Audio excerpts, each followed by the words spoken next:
6টা প্রাকৃতিক ডাক্তার যদি কেউ ফলো করতে পারে, পৃথিবীর কোনো ডাক্তার তাকে ছুতে পারবে না। আগেই বলেছি, নাম্বার 1 আপনাকে খাবার ঠিক করতে হবে। আমরা এখন অনেক খাবার খাচ্ছি যেগুলো আদম আলাইহিস সালাম খান নাই। আর আদম আলাইহিস সালাম তো দূরের কথা, আপনার দাদা ওই খাবারগুলোকে যদি কোনো কারণে যদি আল্লাহ পাক সুযোগ দিয়ে দেয় যে তুমি তোমার দাদাকে কবর থেকে 1 ঘন্টার জন্য তুলে আনতে পারবা, ঠিক আছে, আপনি তুলে এনে যে খাবারগুলো দেবেন, অধিকাংশ খাবার দেখে বুঝবেন এগুলো খাবার। ফ্রাইড চিকেন দেখছে, উমুকটা দেখছে, তুমুকটা দেখছে। বলেন ভাই, আমার কথাগুলো একটু বোঝার চেষ্টা করেন। আপনি কিন্তু নিশ্চিত থাকেন যে পৃথিবী বদলে যাচ্ছে, কিন্তু মানব দেহ হচ্ছে আদি ও অকৃত্রিম মডেল আছে। মানে আদম আলাইহিস সালামের যে মডেলে পৃথিবীতে এসেছিলেন আপনি সেই মডেল, খালি সাইজটা একটু ছোট করা হয়েছে, 42 গুণ কমানো হয়েছে, বাকি সব সেম। প্রকৃতির শুরুতে মানুষ যে খাবারগুলো খেয়ে বাঁচত সেগুলো হচ্ছে টাটকা খাবার এবং আহরিত খাবার। কথাটা কি বুঝাতে পারছি? প্রথম কথা, খাবার ঠিক করতে হবে। 2 নম্বর হচ্ছে পানি খাওয়ার নিয়ম। আমাদের 99% লোক জানি না।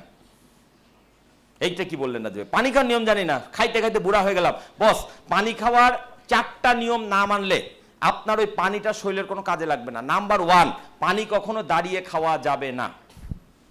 যদি আমার কথা বিশ্বাস না হয়, আপনি আপনার মুরব্বী নানি দাদিকে জিজ্ঞেস করে দেখেন, যদি কেউ দুনিয়াতে থাকে। আগেকার মানুষের জিনিসগুলো মানতে, এখন তো আমরা নায়ক শিল্প খাবার, এই খাবার হবে না ভাই। পানি কখনো দাঁড়িয়ে খাবেন না প্লিজ। পানি খাবেন সবসময় বসে। যদি দাঁড়িয়ে পানি খান আপনার কিডনি ক্ষতিগ্রস্ত হবে। আপনি জীবনে যতবার দাঁড়িয়ে পানি খেয়েছেন ততবার আপনার কিডনিকে সামান্য 0.01% হলে ক্ষতিগ্রস্ত করেছেন। বাংলাদেশে এখন প্রতি বছর 60,000 লোকের কিডনি বিকল হচ্ছে।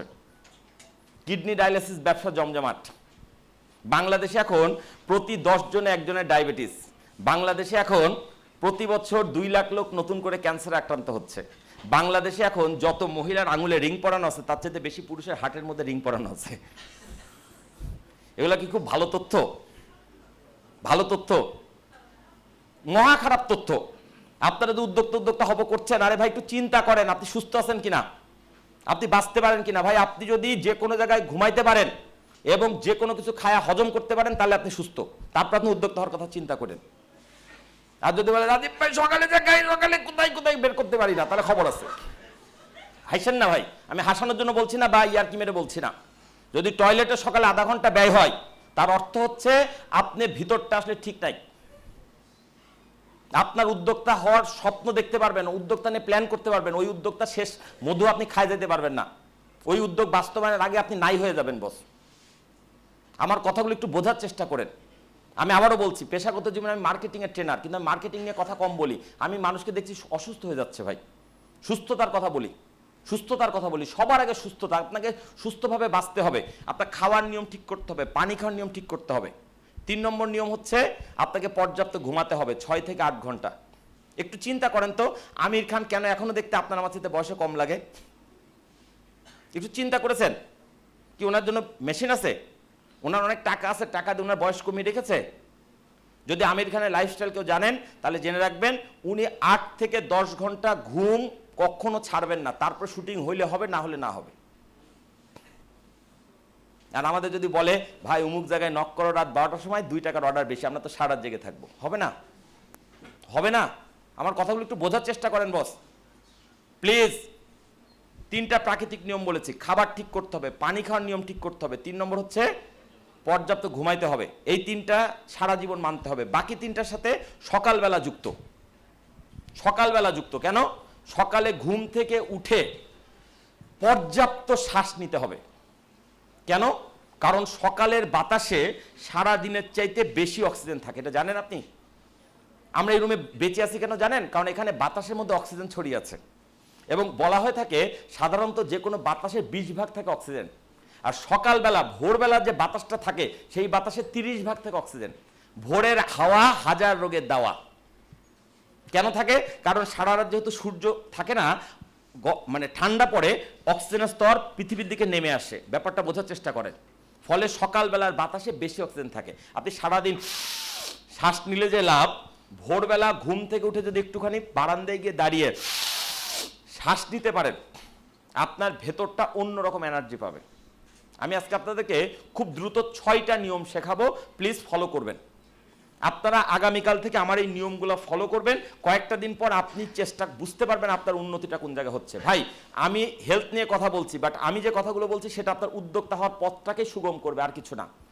সকালবেলা ঘুম থেকে উঠে অবশ্যই অবশ্যই প্রথম কাজ কি বলেন তো ভাই? টয়লেট ছাড়া? Yes, thank you sir. সকালে ঘুম থেকে উঠে প্রথম কাজ খালি পেটে অন্তত 1 গ্লাস পানি পান করা। খালি পেট মিন্স খালি পাট এবং দাঁত মাজারও আগে। অনেকে বলবে রাজীব ভাই কি বলেন, মুখের মধ্যে তো কেমন গন্ধ হয়ে আছে, এইটা কেমনে খাবো? এইটাই খেতে হবে, এটা ওষুধ। সকালবেলা যদি কেউ বাসি মুখে মুখের মধ্যে টকটক যে ভাব থাকে এটা যদি পেটের মধ্যে ঢুকায় নিতে পারে, সে তার 36 রকম রোগ হবে না। এটা আমার কথা না, ডক্টর ডেভিসেটির কথা। যদি বিশ্বাস না হয় ইন্টারনেটে সার্চ দিয়ে দেখে নিন। কথাটা কি বুঝাতে পারছি?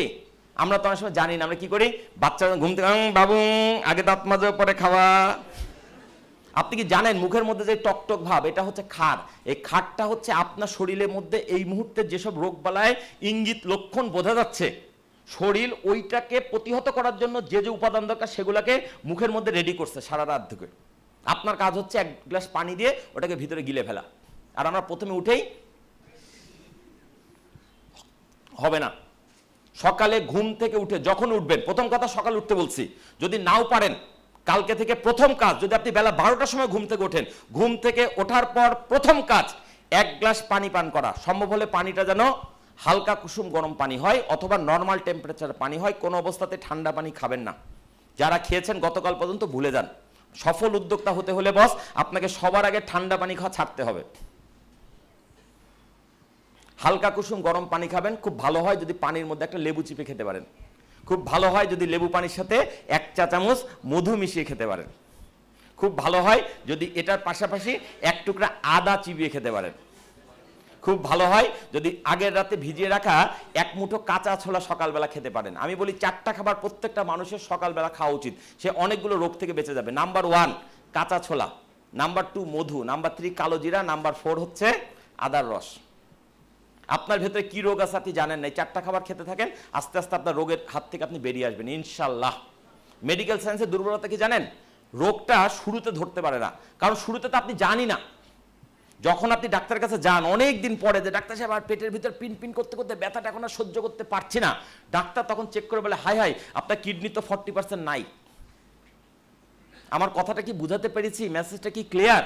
যদি আপনি সত্যি সুস্থ থাকতে চান তাহলে রোগ হওয়ার আগে রোগকে প্রতিরোধ করেন। সকালে উঠে কালো জিরা খান, কারণ আল্লাহর নবী বলে গেছেন মৃত্যু ব্যতীত সকল রোগের মহা ঔষধ কালো জিরা। আপনি সকালে উঠে 1 মুঠি কাঁচা ছোলা ভিজানো, আগের রাতে পানিতে ভিজিয়ে রাখা কাঁচা ছোলা খান। আপনি 1 চামচ মধু খান, একটু আদার রস খান। ক্লিয়ার?